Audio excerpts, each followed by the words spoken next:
திருச்சிற்றம்பலம். அருட்பெரும் ஜோதி அருட்பெரும் ஜோதி தனிப்பெருங் கருணை அருட்பெரும் ஜோதி.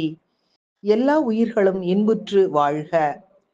தேசிய அளவிலும் மகாராஷ்டிரத்திலும் சமூக சீர்திருத்த இயக்கத்தை தொடங்கியவர்களில் முதன்மையானவர்கள் ஜோதிபா பூலேயும் அவருடைய மனைவி சாவித்திரிபாய் பூலே.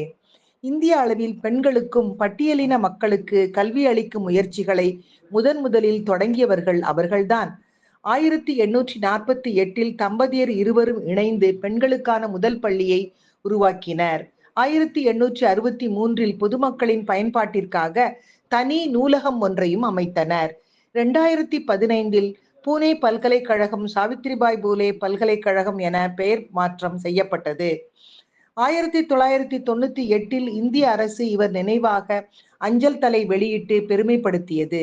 சமூக விடுதலையை பற்றி நினைத்து கூட பார்க்க முடியாத அந்த காலகட்டத்தில் ஒரு பெண்ணாக இருந்து பெண் கல்வி, விதவை மறுமணம், தலித் மற்றும் ஒடுக்கப்பட்டோர் விடுதலை என தன் மொத்த வாழ்நாளையும் எவ்வித எதிர்பார்ப்பும் இன்றி இந்திய சமூகத்திற்காகவே செலவிட்ட இவர்தான் உண்மையான இரும்பு பெண்மணி என்ற இந்த அருமையான பதிவினை முன்வைத்து மகிழ்வோடு காலை வணக்கம் சொல்வது உங்கள் அழகம்மை சுவாமிநாதன். Happy morning.